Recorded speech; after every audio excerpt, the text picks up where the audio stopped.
పిల్లి కళ్ళు మూసుకుని పాలు తాగినట్టే తప్పు చేసేవాడు తన తప్పుని ఎవడు పట్టించుకోడని అనుకుంటారు. కానీ రాముడు చూసాడు. రాముడు పట్టించుకున్నాడు. ఒకటి దొంగతనం జరుగుతున్నటువంటి సందర్భంలో రాముడు ఎందుకు ఆపడంటే, దేవుడు ఎప్పుడు కూడా మానవ రూపం ఎత్తాడు రాముడు. తనకున్నటువంటి మహిమలతో తను సీతమ్మని అవతలకి తీసుకుపోకుండా అట్లాగే రావణుని లేపాడు. లేకపోతే కైకేయి నోరు మూయించలేడా.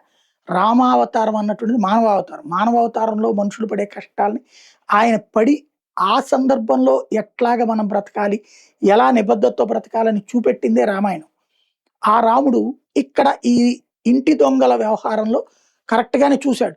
ఆ ఇంటి దొంగల కారణంగా అయోధ్య గురించి లేదా రాముడి గురించి గతంలో తిట్టిపోసినటువంటోళ్ళు లేదా ద్వేషించినోళ్ళు, దూషించినోళ్ళు కూడా ఇప్పుడు రాముడిని రోజు తలుచుకుంటున్నారు. అది తను మార్పు తెచ్చాడు అనే అనుకోవచ్చు. లేదంటే గనక వాళ్ళ బుద్ధిలో మార్పు తెచ్చాడు అనుకోవచ్చు. రెండోది ఈ దొంగలనే వదిలిపెట్టట్లేదు. 1 బై 1 దొరుకుతున్నాయి. మన బంగారు నగలు కొన్నారంటే ఇప్పుడు ఐసీ ఇచ్చేశారు. ఇప్పుడు స్థలాలు కొన్నారు, ఇల్లు కొన్నారు అంటే అవిసి ఇచ్చేస్తున్నారు. అట్లాగే షేర్లు కొన్నారంటే అవిసి ఇచ్చేస్తున్నారు. ఎక్కడా వదిలిపెట్టట్లేదు.